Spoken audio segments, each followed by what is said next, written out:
Hi everyone, कैसे हैं आप सब। आई होप आप सब बहुत अच्छे होंगे। हेलो स्टडीज़, आपका खुद का अपना चैनल इसमें वेलकम करती है श्रुति अजय गुप्ता। एंड आपके सामने again most important lecture videos mathematics का 9th स्टैंडर्ड का मैथमेटिक्स का लेक्चर वीडियो लेकर आया, जो कि बहुत ज़्यादा इंटरेस्टिंग होने वाला है। क्यों?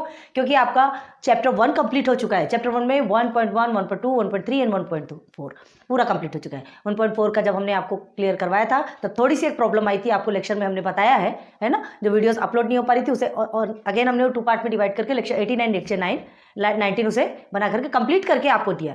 हमारा मोटो है आपके तक फुल एजुकेशन पहुंचाना, फुल क्वालिटी एजुकेशन पहुंचाना, और वो हमने किया। ठीक है, देन अगेन आपके सामने आज लेकर आ रहे हैं सेट्स का ही problem set 1। It is as like text. ठीक है, जो आपके पूरे प्रैक्टिस सेट, मतलब 1.1 से लेके जो चैप्टर 1 का जितने भी आप प्रैक्टिस सेट्स हैं आपके, उसके सब निचोड़ है। सारा निचोड़ आपको इस प्रॉब्लम सेट में मिलेगा, मतलब टाइप्स ऑफ क्वेश्चंस आपको मिलेंगे। इससे आपका एक प्रकार का टेस्ट हो जाएगा, आपको समझ में आ जाएगा कि आपको 1.1 से लेके 1.4 तक के पूरा क्लियर है कि नहीं क्लियर है। सो आज यही वीडियो लेके आए, और प्रॉब्लम सेट 1 के लिए हमने लेक्चर 1 ही रखा है। लेक्चर 19 तक के आपका चैप्टर 1 कंप्लीट हो चुका है ना। चैप्टर 1 मतलब पूरा 1.4 तक के हमने 1 से लेकर के 19 तक के हमने चैप्टर 1 कंप्लीट किया है। एंड लेक्चर 1 आपके लिए प्रॉब्लम सेट 1 के लिए हमने लेक्चर 1 रखा है। क्लियर है? तो देखिए, कंफ्यूज होने की जरूरत नहीं है और टेंशन लेने की भी जरूरत नहीं है। ईच एंड एवरीथिंग आपको क्लियर कराया जाएगा। सो प्रॉब्लम सेट 1 चलते हैं, विदाउट लेट स्टार्ट करते हैं। तो क्वेश्चन 1 देखते हैं। कुछ क्वेश्चन इसमें एमसीक्यू वाले हैं, एमसीक्यू टाइप्स ऑफ क्वेश्चन है, ऑब्जेक्टिव टाइप्स ऑफ क्वेश्चन है। देखते हैं। तो फर्स्ट क्या है, choose the correct for each of the following. Each of the, ये फर्स्ट क्वेश्चन का चल रहा है आपका। Choose the correct for each of the following. क्या दिया है आपको? If m is equal to 1 3 5, या m is a set of 1 3 5, n is a set of 2 4 6, then m intersection n। क्या गिवन है आपको? ये फर्स्ट है ना, क्वेश्चन 1 का 1। ठीक है, m is a set of क्या गिवन है? 1 3 5। Okay, now n is a set of 2 4 6, 2 4 6। Clear है? Then m intersection n is equal to what, ये आपको फाइंड करना है। सिंपल वे में देखिए, इंटरसेक्शन में क्या आता है? इंटरसेक्शन का मतलब क्या होता है? इंटरसेक्शन मतलब कॉमन। इंटरसेक्शन मतलब जो कॉमन लिया जाता है वो इंटरसेक्शन में आता है। आ रही बात समझ में? इंटरसेक्शन में हम एंड अगर कभी क्वेश्चन आता है तो समझ लीजिए वहां पर आपका इंटरसेक्शन आएगा। अब खैर यहाँ तो ऑलरेडी इंटरसेक्शन गिवन है, तो इंटरसेक्शन का मतलब हम क्या लेते हैं? जहां पे कॉमन निकल रहा है। तो चलिए देखते हैं दोनों भी सेट में क्या कॉमन है, आप बताइए भला। अच्छा, पहले ये देख लीजिए, ऑप्शंस भी गिवन है आपको। 4 ऑप्शंस गिवन है। आप टेक्स्ट बुक ओपन करके बैठिए, क्योंकि सब कुछ यहाँ नोट लिख करके नहीं बताएंगे, आपके टेक्स्ट बुक में है। ठीक है, तो हाँ, जिसके पास नहीं है, जिसके पास अवेलेबल नहीं है, उसे हम बताते चलेंगे। समझ, आप बिल्कुल यहाँ से सब समझ जाएंगे, आपको कोई भी प्रॉब्लम नहीं होगी। ठीक है, टेंशन वाली बात नहीं है। तो m इंटरसेक्शन n क्या होगा? ये दोनों है। तो इंटरसेक्शन का मतलब हमने क्या बताया आपको? कॉमन। दोनों में क्या कॉमन है उसका सेट बना देना है। तो क्या है कॉमन? चलिए देखते हैं। m इंटरसेक्शन n है ना, आपका क्या निकलेगा? Curly bracket 1 3 5 and 2 4 6। कुछ भी नहीं है, नथिंग इज कॉमन हियर, कुछ भी कॉमन नहीं है यहाँ पर। तो हम क्या कर देंगे? ये आपका बन गया empty set. m intersection n क्या बन गया? Empty set. m intersection n is a set of empty set. Clear हो गया? अब देखिए, अब आपको तो यहाँ गिवन ही नहीं है। ठीक है, आपको गिवन नहीं है यहाँ पर एम्प्टी, तो इसका मतलब क्या होता है? इसे हम कैसे लिखते हैं पता है ना? यही कंफ्यूज करता है, इस चीज को ध्यान रखिएगा। 5। आ रही बात समझ में? इसे 5 भी लिखा जाता है। तो आपका आंसर क्या होगा? Option C is your answer. हो गया क्लियर? चलिए, नंबर 1 आपका क्लियर हो गया। नंबर 2 में चलते हैं। Number 2 is what? If p is a set of x। ठीक है, p किसका सेट है? x का सेट है, और वहां पर x क्या है? x is a odd natural number. अच्छा ठीक है, चलिए देखते हैं। p is a set of x where x is क्या लिखा है आपका? Odd natural number. Odd natural number,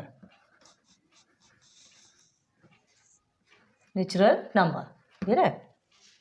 हाँ, ऑड नेचुरल नंबर कौन सा? 1 is less than x and x is less और greater than a, equal than 5। ये आपका गिवन है। ऐसे ही कुछ गिवन है आपको, ठीक है, करली ब्रैकेट क्लोज। ये कौन से मेथड में है? Rule method, listing method and rule method पता है ना आपको। लेक्चर नंबर 1 2 3 जाकर के देखिए, आपको 1.1 1.2 में यही सब मिलेगा, नहीं तो आज आप फिर कुछ नहीं समझ पाएंगे। तो देखिए, P is a set of x where x is odd number, one is less than x and x is less or equal than 5, ये आना चाहिए। तो अब आपको इसको लिस्टिंग मेथड में चेंज करना है। कैसे करना है? तो इसमें देखिए आपके 4 ऑप्शंस गिवन है ना, A B C D 4 options given है। तो अब क्या गिवन है यहाँ पर? x क्या है आपका? ऑड नंबर है। नेचुरल नंबर तो बोल ही रहा है, ऑड नंबर भी है। तो क्या करेंगे, ये आपको ये सिंबल समझ में आता है ना, सिंबल समझ में आता है, 9th के स्टूडेंट है, समझ ही आता होगा। ये जो मुंह खुला हुआ है, ये क्या है? इसका जो मुंह खुला हुआ है इसे क्या बोलते हैं? ग्रेटर।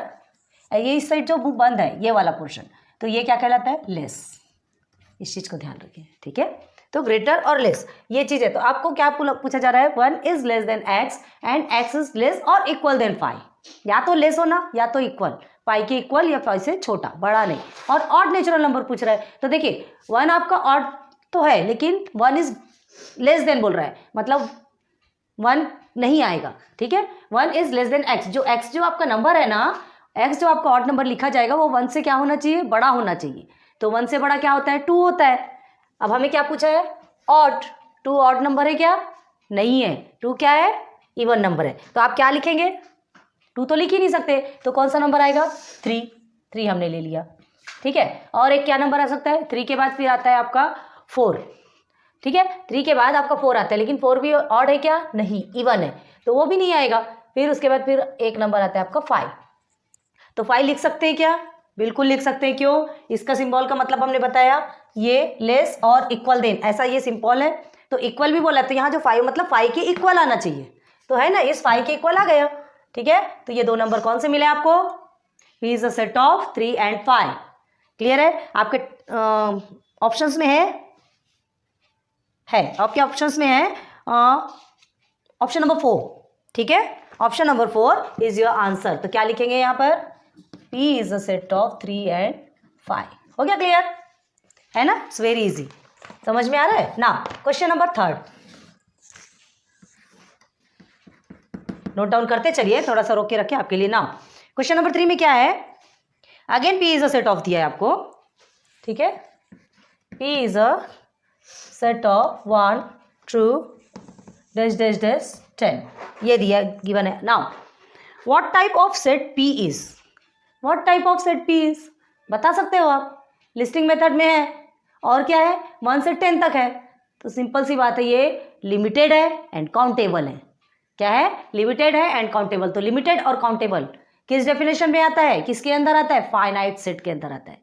याद है? फाइनाइट एंड इनफाइनाइट आपको बताया था हमने, जब पूरा सेट्स के बारे में आपको क्लियर करवाए थे, तो उसमें आपको टाइप्स ऑफ सेट्स में बताया था, तो याद कीजिए। तो फाइनाइट और इनफाइनाइट जो कि काउंटेबल नहीं होता, इनफाइनाइट होता है। अब देखिए, इसे आप जैसे लिखेंगे, ठीक है, इसे अगर तरीके से लिखेंगे तो क्या लिखेंगे? 1 2 then 3 then 4 then 5 6 7 8 9 and 10, ऐसा ही लिखेंगे ना, ऐसा ही लिखेंगे, ठीक है। तो ये कितने एलिमेंट्स है? टोटल 10 एलिमेंट्स है, काउंटेबल है। तो क्या लिखेंगे आप यहाँ पर? क्या लिखेंगे? ये कौन सा सेट कहलाएगा? आपसे क्या पूछा है? What type of set P is? तो set P is finite set, ठीक है। ऑप्शन में है आपका option number C। Clear? 3rd question भी आपका क्लियर हो गया। नाउ क्वेश्चन नंबर 4, चलिए क्वेश्चन नंबर 4 क्या गिवन है? M union N। चलिए M यूनियन N आपका कुछ नंबर्स गिवन है उसमें, 1 2 3 4 5 6 and M is equal to, और क्या दिया है? 1 2 4। Then which of the following represent set N? अच्छा, देखिए क्या लिखा है। M यूनियन N आपको क्या गिवन है? M union N is a set of 1 2 3 4 5 6। Clear है? Now here M is equal to क्या है आपका? M is equal to 1 2 and 4, यही है ना। हाँ, अब हमें क्या फाइंड करना है? N फाइंड करना है, N का सेट फाइंड करना है। तो कौन सा, ये 4 ऑप्शन दिए हैं आपको, ये 4 ऑप्शंस में से कौन सा ऑप्शन N को रिप्रेजेंट करता है बताना है आपको। तो यूनियन में देखिए, क्या यूनियन का मतलब क्या होता है? कलेक्शन, हर चीज का कलेक्शन करके पूरा एक साथ उसे लिख देना। क्लियर है? ये जो 2 का सेट, अगर यहाँ पे एक सेट दिया रहता तो ये दोनों का कलेक्शन ये रहता। आई बात समझ में? तो कलेक्शन है तो क्या क्या चीजें इसमें होंगी? ध्यान दीजिए कौन कौन सी चीजें इसमें होंगी जिसमें एम और एन को मिला के एम यूनियन एन बनेगा। तो क्या कर सकते हैं, बहुत अच्छे से ध्यान दीजिए। अब देखिए यहां पर 1 और 2 है और ये 4 भी है, 4 भी है, 1 2 और ये 4 है आपका। क्लियर है। अब देखिए इसमें पहले आप ऑप्शन में देखना, सिंपल वे में समझिए 3 5 और 6 तो आपका होगा ही, 3 5 और 6 होगा ही, तभी तो आपका इसमें आएगा। 1 2 4 तो ऑलरेडी इसमें गिवन है, 3 5 6 नहीं है तो 3 5 6 इसका होगा। ठीक है। अब देखिए यहां पर और क्या है, ये एक आपको शो हो रहा है 4। ठीक है। अब 4 क्या है, इसमें है 4, इसमें किस बेस पे आया। अब इतना तो ध्यान दीजिए, जैसे 3 5 6 है, ठीक है, और यहाँ पर 3 5 6 है और ये 1 2 4 ये सब आया, लेकिन 4 क्या है आपका, इसमें ये एक एक्स्ट्रा दिख रहा है 1 2 4 जो लिखा है। 4 आप क्या करेंगे, देखिए इसमें कॉमन से कंपलसरी आएगा ही आएगा तीनों, लेकिन क्या है 4 एलिमेंट इसमें, देखिए यहाँ ये 4 रहा होगा तभी तो कॉमन में आया है। आ रही बात समझ में, ध्यान दीजिए अच्छे से।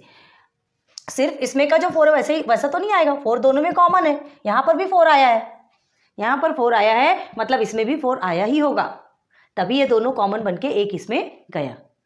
आ रही बात क्लियर, समझ में आया। तो आपका ऑप्शन कौन सा होगा इसमें, ऑप्शन बी। Option B 3 4 5 6। तो अब इसे ऐसे लिख सकते हैं n = 3 4 5 और 6। हो गया क्लियर। ठीक है, चलो now question number 5। Question number 5 क्या है आपका,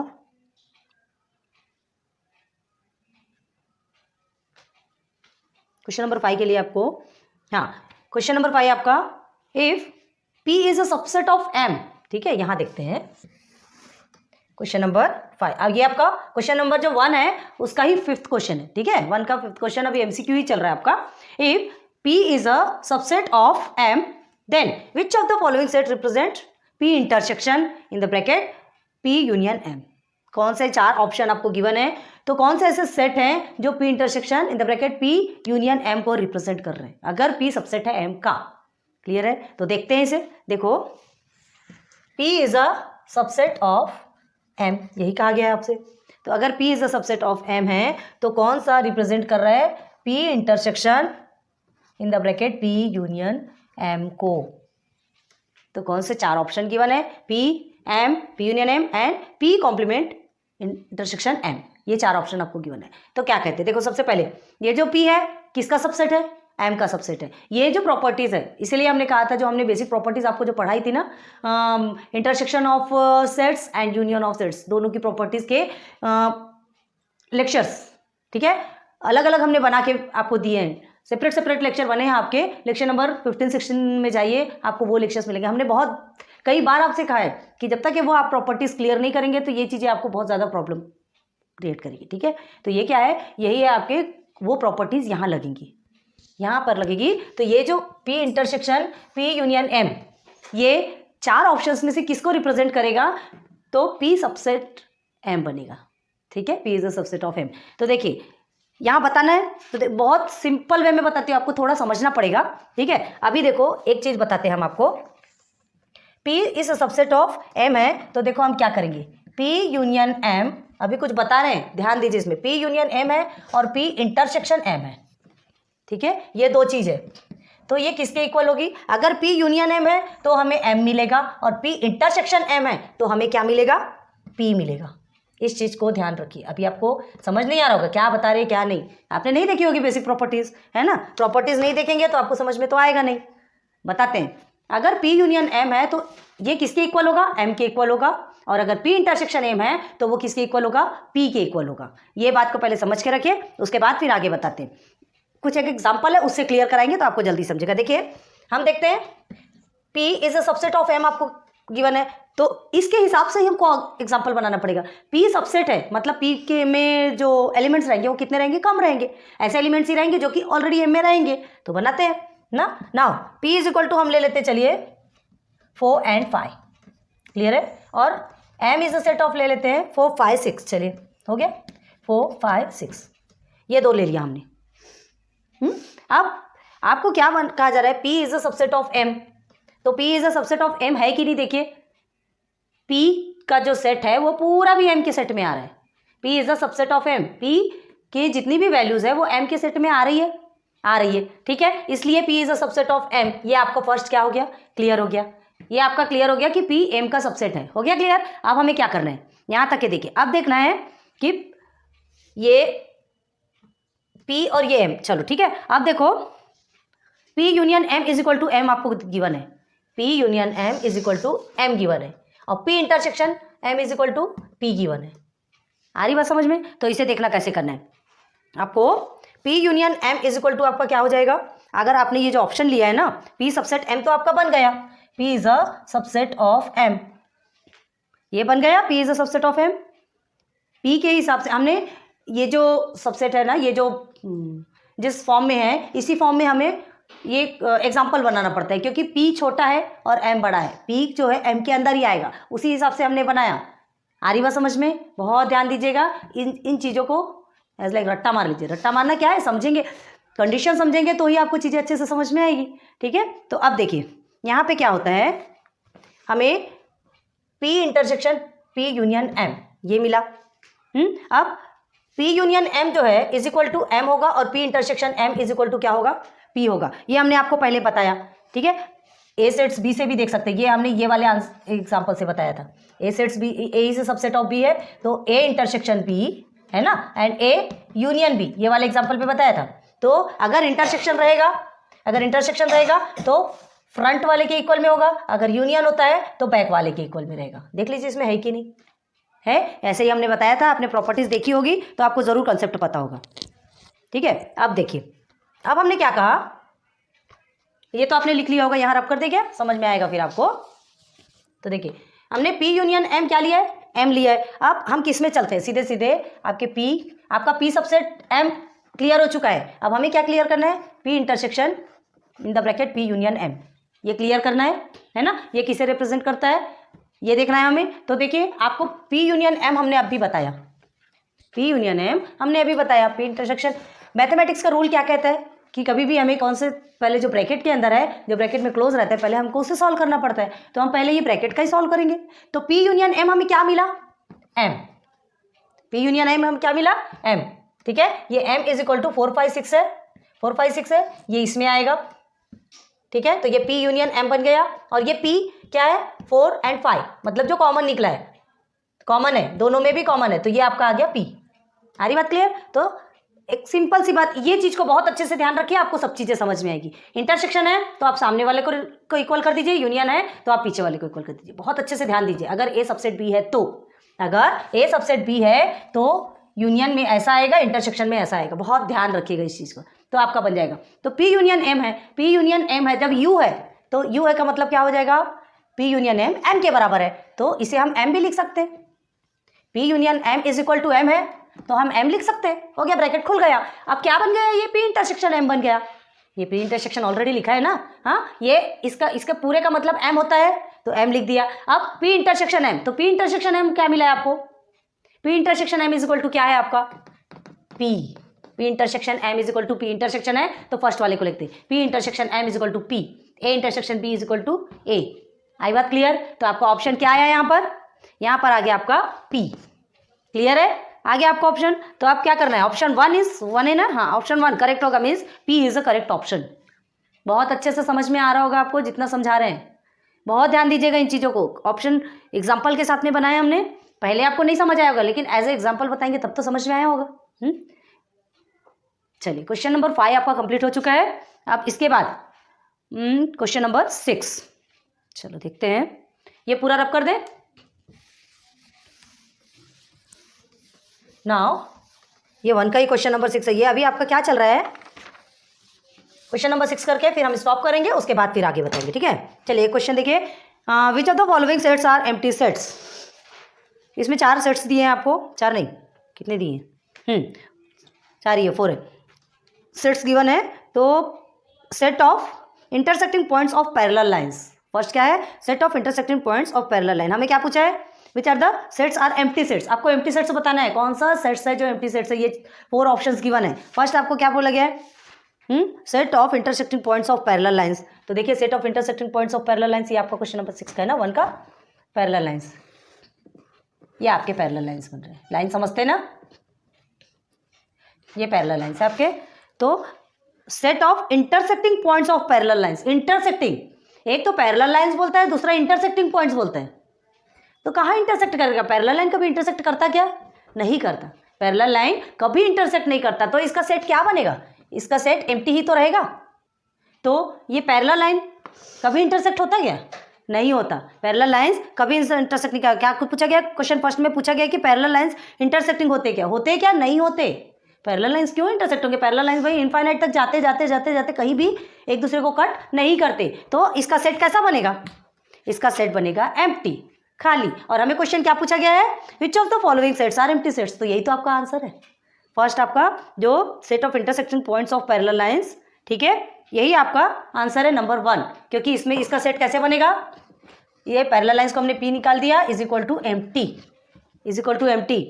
इसका कोई सेट नहीं बनेगा क्योंकि इंटरसेक्ट करता ही नहीं है। ऑलरेडी पैरेलल लाइंस है, इनफाइनाइट तक जाते हैं, इंटरसेक्ट नहीं करता। मतलब इसके अंदर कुछ आएगा क्या? कुछ भी नहीं आएगा, नथिंग। इसलिए ये क्या है? आपका आंसर है ये एम्प्टी सेट है। आपको एम्प्टी सेट का ही पूछा है। सेकंड थर्ड भी देखते हैं। देखो सेकंड में क्या देखा है? Set of even prime number, है ना, set of even prime number. तो set of even prime number, आपको इवन प्राइम नंबर क्या है? चलिए इवन प्राइम नंबर के लिए हम ई ले लेते हैं, है ना। सेट उसका बनाएंगे तो प्राइम नंबर हमारा 2 आ जाएगा। इवन प्राइम नंबर 2 ही होता है, इवन नंबर भी है, प्राइम नंबर भी है। तो इस सेट के अंदर फिलअप हो गया। हमें एम्प्टी सेट चाहिए, हमें एम्प्टी सेट चाहिए ना। थर्ड में क्या है आपका? Month of an English calendar having क्या है? Having less than 30 days. Okay, month of an English calendar, एक मतलब इंग्लिश कैलेंडर का कोई ऐसा मंथ है जो कि लेस देन 30 डेज है। ओके, चलिए मंथ का हम लिख लेते हैं, मंथ ऑफ 30 डेज। तो उसका सेट क्या बनेगा? फेब बनेगा, क्योंकि 30 डेज से कम होता है फेब। तो ये भी सेट के अंदर फिलअप हो गया, ये भी एम्प्टी सेट नहीं है। नाउ लास्ट में क्या पूछा है? P is a set of x where x is integer, integer and -1 is less than x is less than 1, -1 is less than x, ठीक है, इज लेस देन 1। तो यहाँ आपने इंटीजर का सेट बनाया। इंटीजर का आपका सेट क्या बनेगा? -1 is less than x, x मतलब 0 से छोटा है -1, ठीक है, एंड क्या दिया? लेस देन 1, लेस देन 1 मतलब 1 से भी लेस है, मतलब इसके अंदर 0 आया। और हमने कहा था अगर किसी सेट के अंदर में करली ब्रैकेट के अंदर में 0 आता है तो उसकी भी वैल्यू होती है, होल नंबर में आता है उसकी भी वैल्यू होती है। वो सेट आपका एम्प्टी सेट नहीं कहलाएगा। एम्प्टी सेट कब होता है? जब उसके अंदर नथिंग, कुछ भी नहीं रहता। ये लाइक 5। क्लियर है? तो आपका फर्स्ट जो क्वेश्चन है, फर्स्ट जो ऑप्शन है, क्या है? Set of intersecting points of parallel lines, ये आपका आंसर होगा। तो बहुत उम्मीद करती हूँ, है ना। क्वेश्चन नंबर 1 आज आपका कंप्लीट करवा दिया हमने पूरा, जिसमें क्वेश्चन टोटल 6 क्वेश्चन थे। फिर नेक्स्ट लेक्चर पे आपको लेक्चर नंबर 2 में लेकर के चलेंगे, क्वेश्चन नंबर 2 से स्टार्ट करेंगे, ठीक है। समझ में आया वीडियो? बहुत उम्मीद है आपको समझ में आया होगा। प्लीज़ लाइक सब्सक्राइब शेयर करते जाइए एंड प्लीज़ प्लीज़ प्लीज़ ये सब का यूज़ कीजिए। आपके लिए है सारे प्रॉब्लम सेट, सारे जितना कुछ भी हम आपके लिए पढ़ा रहे हैं, आपको पूरा यूज़ करना है, फ्री ऑफ कॉस्ट है, टेंशन वाली बात नहीं है। प्लीज़ बहुत अच्छे से पढ़ाई कीजिए। So thanks for watching my videos. फिर मिलेंगे नेक्स्ट लेक्चर, लेक्चर नंबर 2, यही प्रॉब्लम सेट 1 के ही लेक्चर नंबर 2 में चलेंगे, ठीक है। Okay, good luck, good bye.